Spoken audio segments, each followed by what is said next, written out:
오늘은 예수께서 이 땅에 오신 성탄절입니다. 예수님은 지금부터 2020년쯤 전에 유대 땅 베들레헴에 한 아기로 오셨지요.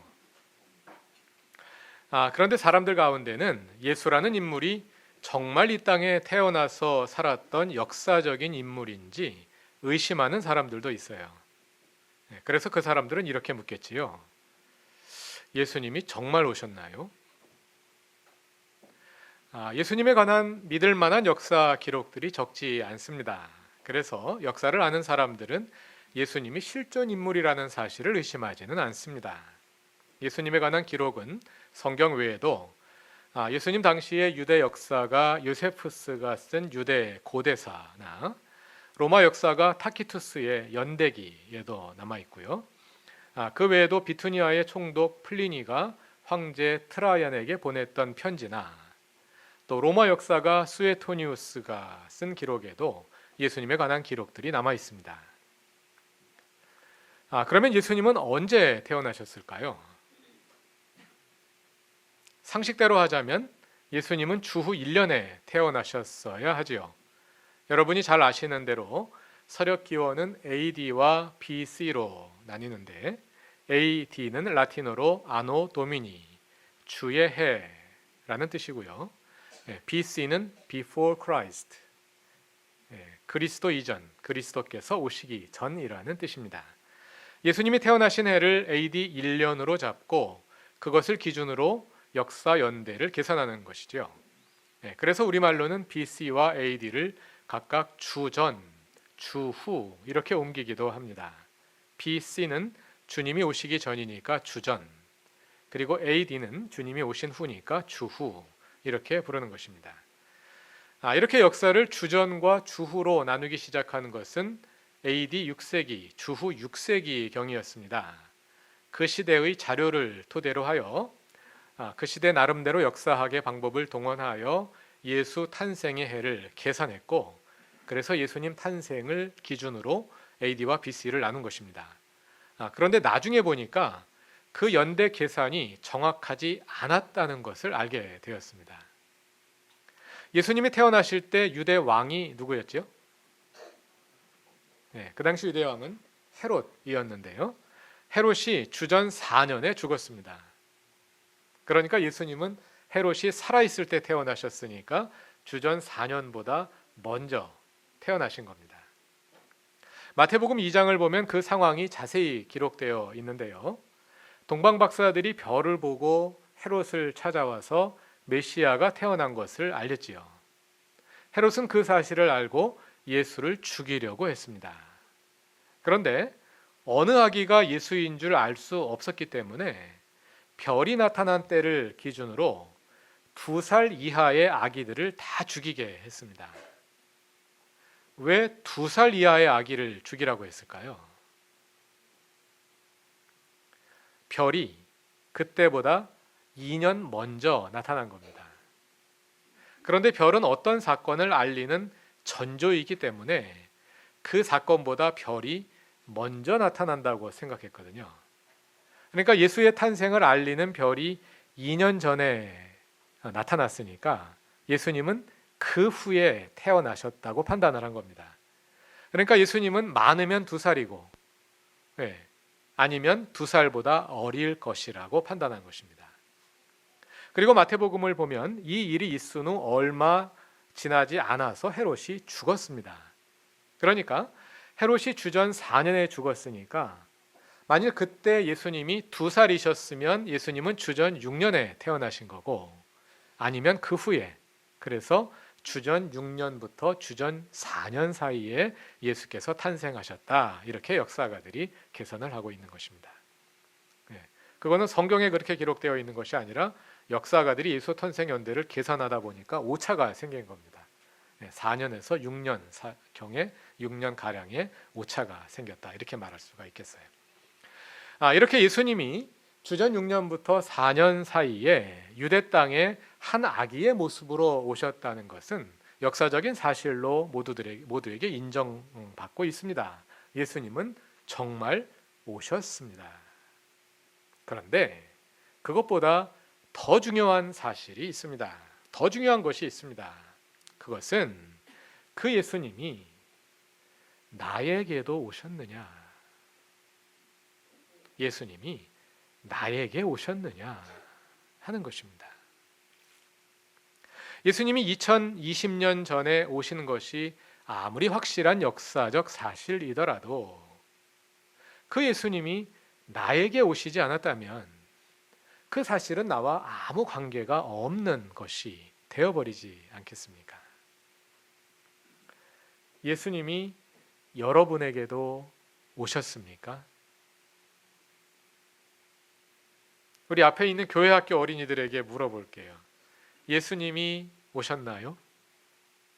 안 오셨어요? 자, 그럼 제가 다시 질문해 볼게요. 네. 여러분 마음속에 예수님이 계시나요? 내 마음속에 예수님이 계셔요 하는 사람 한번 손 들어보세요. 한 사람만? 다른 사람은 대답 거부?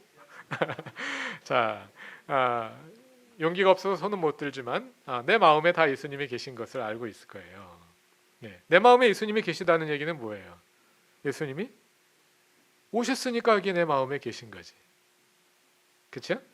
네. 예수님이 오셔서 우리 마음에 계시니까, 그러니까 우리가 오늘 교회에 나와서 하나님을 예배하고 있는 것이 아니겠어요? 여러분들 나름대로 다 바쁜 사람들인데 이 바쁜 시간에 왜 여기에 와서 예배를 드리고 있겠어요? 예수님이 여러분 마음에 계시니까 우리가 이 자리에 나아온 거죠. 그 외에도 우리가 지나온 인생 길을 돌아보면 인생의 중요한 순간에 예수님이 여러분의 삶에 찾아오셨던 그런 경험들이 다 있으실 것입니다. 예수님의 도움이 필요한 절박한 순간에, 또 예수님의 지혜가 간절하게 필요한 순간에 예수께서 찾아오셔서 도와주시고 가르쳐 주셨던 그런 경험들을 가지고 계실 것입니다. 또 기도하던 중에 응답하시거나 아니면 말씀을 묵상하는 중에 그 말씀을 통해 예수께서 찾아오셔서 여러분의 마음을 감동하시고 깊은 평안을 주셨던 체험들이 있으실 것입니다. 예수님은 그렇게 우리들을 찾아오시곤 하지요. 그러나 교회 다니는 사람이라 그래서 다 똑같은 건 아닙니다. 어떤 사람은 예수님이 오셔서 그냥 마음속에만 계시는 사람이 있는가 하면, 어떤 사람은 예수님이 마음속에만 머물러 계시지 않고 그의 모든 삶 속에 계셔서 그 사람이 살아가는 모습을 보면 그 사람의 삶의 모습에서 예수님이 보이는 그런 사람들도 있어요. 또 그런가 하면 어떤 사람은 예수님이 전에 오시긴 오셨던 것 같은데 아직도 계신지는 잘 모르겠다 하는 분들도 있을 겁니다. 그래서 오늘은 우리가 어떻게 하면 예수님이 나에게 오시게 하고 또 그 예수님이 우리의 삶 속에 계셔서 우리가 늘 예수와 함께 지낼 수 있을지 함께 생각해 보고자 합니다. 여러분, 역사상 존재했던 수많은 사람들 가운데 예수님을 가장 가까이 만났던 사람이 누굴까요? 예수님을 가장 가까이 만났던 사람 누굴까요? 누구? 베드로. 네, 베드로도 예수님 가까이 만났지. 3년 동안 같이 지냈으니까. 근데 베드로보다 예수님을 더 가까이 만난 사람이 있어요. 네, 마리아이겠지요. 마리아는 예수님이 어디로 오셨어요? 마리아의 뱃속으로 예수님이 오셨어. 네, 그보다 어떻게 더 가깝게 예수님을 만날 수가 있겠어요? 아기 예수님을 잉태한 후에 마리아는 자기 몸속에서 예수님이 조금씩 자라나는 것을 느꼈을 거예요. 때에 따라 아기가 움직이기도 하고 발로 차기도 하고, 그러면서 그 아기와 함께 시간을 보냈겠지요. 성령으로 잉태한 아기가, 하나님의 아기가 뱃속에서 자라나는 것을 보는 마리아의 마음이 어땠을까요? 내 몸속에서 하나님의 아기가 자라나고 있구나. 그것을 느끼는 마리아의 마음이 어땠을까요? 오늘의 복음서 본문은 마리아가 아기 예수를 잉태한 그 기쁨을 노래한 마리아의 찬가라고 불리는 본문입니다. 라틴어로는 마그니피카트라 하는데요. 이 본문, 오늘 우리가 읽었던 복음서 본문 마리아의 찬가에 곡을 붙인 음악 작품들이 많이 있습니다. 예를 들어서 바하, 비발디 같은 이름들은 다 아시죠?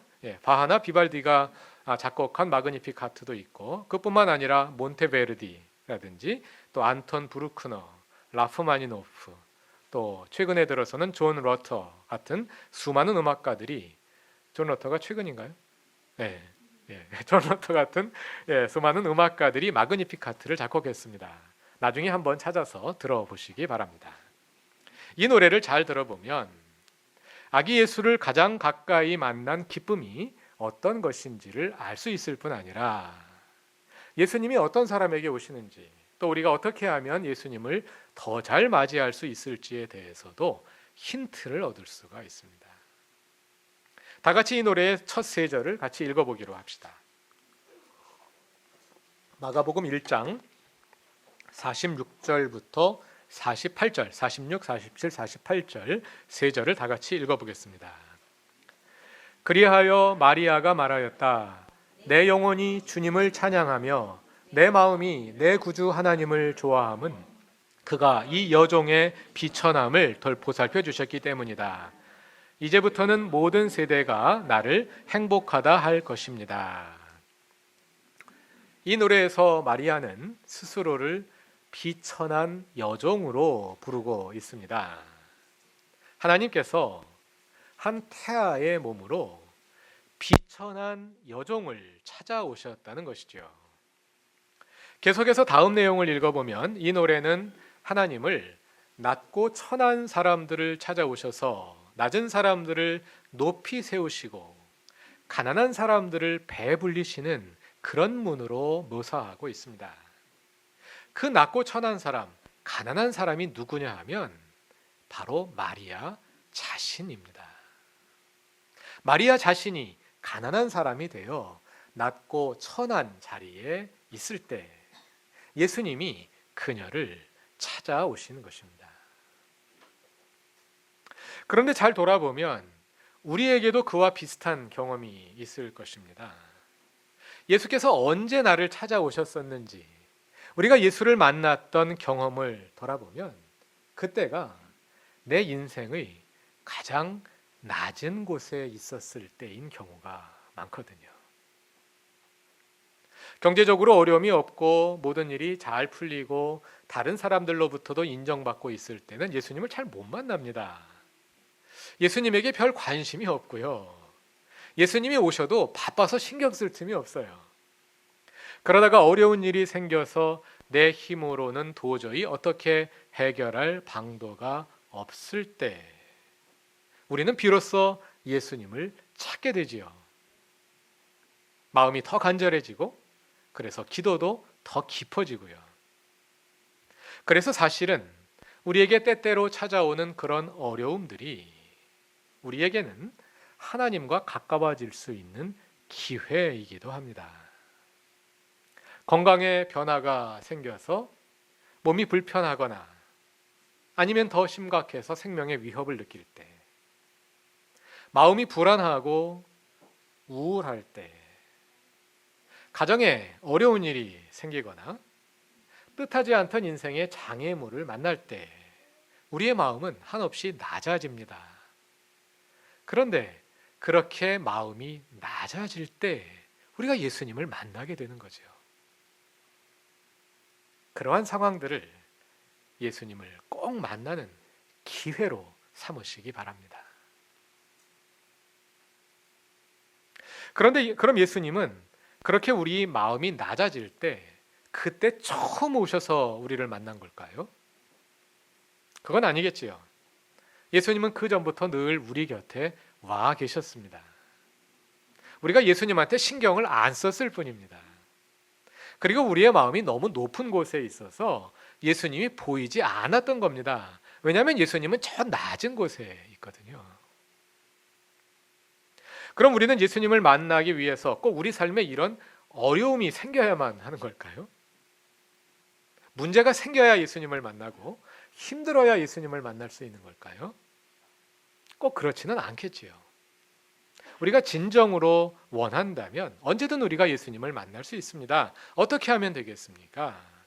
예수님이 낮은 곳에 계시니 우리의 마음을 스스로 낮은 곳에 두면 될 것입니다. 문제는 우리의 마음이 너무 늘 높은 곳에 있다는 것입니다. 예를 들어 누가 나에게 당신은 부자입니까? 가난한 사람입니까? 하고 묻는다면 스스로 부자라고 생각하는 분은 아마 별로 없을 겁니다. 우리는 늘 무언가 부족하지 않습니까? 그리고 우리 눈에는 늘 우리보다 더 잘난 사람들이 보입니다. 같은 직업군에서도 더 많은 성취를 내는 사람들이 우리 눈에 띄고 더 미모가 뛰어난 사람들, 더 편안하게 사는 사람들, 더 많이 가진 사람들, 더 젊은 사람들이 눈에 들어오죠. 그 반대에 있는 사람들은 우리 눈에 잘 안 들어오거든요. 왜 그러겠습니까? 우리의 관심이 거기에 가 있기 때문입니다. 그래서 우리는 늘 부족하고 더 가져야 하고, 그래서 우리는 늘 가난하지요. 나는 아직도 배고프다. 네, 늘 가난하지요. 우리의 마음이 높은 곳에 가 있는 것입니다. 그런데 우리의 마음이 이렇게 높은 곳에 가 있으면 예수님을 보지 못합니다. 왜냐하면 예수님은 항상 낮은 곳으로 오시기 때문입니다. 그러나 우리의 눈을 낮은 곳으로 돌려보면 우리의 눈에는 평소 잘 나가는 사람들만 보이는데, 그래서 나 빼고 다른 사람들은 다 잘 살고 편안하게 사는 것처럼 보였는데, 우리의 눈을 낮은 곳으로 돌려보면 어려운 여건에서 고통당하며 살아가는 사람들이 아직도 너무 많습니다. 요즘은 국내 뉴스가 언론을 도배하다 보니까 해외에서 무슨 일이 일어나는지 우리 관심에서 많이 멀어졌는데요. 시리아 내전이 6년째에 접어들었습니다. 그동안 내전으로 사망한 사람들이 31만 명이 넘고요. 특히 시리아의 전체 어린이 중 80%가 피난민으로 살고 있다 그럽니다. 전체 어린이의 80%가 피난민이 되었어요. 역시 내전 중인 남수단에서는 2013년 이래 1만 6천 명의 어린이가 소년병으로 징집되었다 그럽니다. 1만 6천 명의 어린이가 전쟁터에 나가서 총알바지가 되고 있다는 것입니다. 북한에서 고통당하는 동포들도 빼놓을 수 없겠지요. 금년 여름에는 해방 이후 최대의 수해 피해가 났습니다. 그래서 200명 이상이 죽었고요. 수백 명이 실종되었고 14만 명의 이재민이 발생했다 합니다. 국내에 가까운 곳에도 어려운 이웃이 많습니다. 노숙인, 장애인, 소년, 소녀, 가장, 독거노인, 이주 노동자, 한국 남자와 결혼해서 이주해온 제3세계 여성들, 그리고 그 가정에서 태어난 아이들, 미혼모, 가정폭력 피해 여성과 아이들, 이런 분들이 상당히 많습니다. 그런데 우리의 평소의 눈높이에서는 이분들이 잘 보이지 않아요. 투명 인간입니다. 그래서 없는 것처럼 우리가 오해하게 됩니다. 그러나 우리의 마음을 낮추어 우리의 눈을 낮은 곳으로 가져가야 이들이 비로소 보이기 시작하는 것이지요. 그리고 그때 비로소 우리에게 오신 예수님도 볼 수 있게 되는 것입니다. 중세의 수도사들은 낮은 곳으로 내려가서 예수님을 만나기 위해서 자발적인 가난을 실천했습니다. 아예 재산을 다 팔고 거지가 되어서 수도원으로 들어간 것이죠. 그래서 거기에서 가장 낮은 자가 되어서 예수님을 만나고자 한 것입니다. 그러나 모든 사람들이 그럴 필요는 없습니다.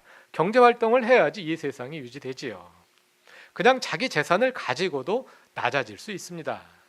어떻게 하면 될까요? 우리의 관심을 낮은 곳으로 돌리면 됩니다. 이 사회의 낮은 곳에서 무슨 일이 일어나고 있는지 관심을 가지는 것입니다. 낮은 곳에 있는 사람들이 어떻게 살아가고 있는지 계속하여 알아보고 그들의 목소리에 귀를 기울여 보고 눈을 돌려 그 현실을 자세히 보고 잊지 않으면 되는 것이겠지요. 그것만으로도 우리의 마음이 상당히 낮아집니다. 그것만으로도 내가 얼마나 높은 곳에 살고 있는지를 알게 됩니다. 물론 그것만으로 다 되는 것은 아닙니다. 한 걸음일 뿐이지요. 그러나 그것은 좋은 시작이 될 수 있습니다. 예수님이 이 땅에 오신 것을 기념하는 오늘 성탄절, 예수님은 우리에게도 오셨습니까? 예수님은 모든 사람들에게 오십니다. 단 낮은 곳으로 오십니다. 낮은 곳으로 내려가 그곳에 오신 예수님을 기쁨으로 맞이합시다. 예수님이 오셨습니다. 메리 크리스마스. 다 같이 기도드리겠습니다. 주 예수님, 우리 마음이 낮아졌을 때 우리가 주님을 만났던 것을 기억합니다. 그것은 우리 인생의 어두운 고난의 기간이었지만 그 어둠 속에서 주님의 빛이 더 뚜렷이 드러나는 것을 보았습니다. 그 낮은 곳에서 비로소 우리의 눈이 열려 우리에게 오신 주님을 볼 수 있었습니다. 주님, 오늘도 우리에게 오시옵소서. 주님을 만나기 위해 우리의 눈을 낮은 곳으로 돌립니다. 우리의 마음을 그곳에 두어 그곳에서 주님을 만나기 원합니다. 가장 낮은 곳으로 오신 주님을 따라 우리 마음이 늘 그곳에 있게 하시고 그곳에서 예수님과 함께 하나님 나라를 실천하게 하옵소서. 예수님의 이름으로 기도드립니다. 아멘.